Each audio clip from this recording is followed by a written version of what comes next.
ഞാനിന്ന് ഗെയിംസ് കളിക്കാൻ പോവുകയാണ്. അത് അങ്ങോട്ട് പോയാലോ?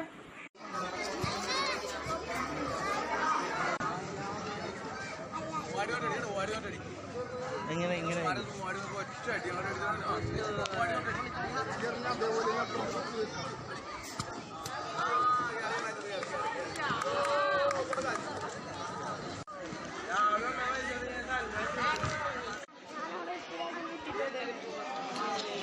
വണ്ണ വീണ വണ്ണ വീട്ടിൽ കൊണ്ടുപോകാൻ പറ്റിയല്ലോട്ടാ.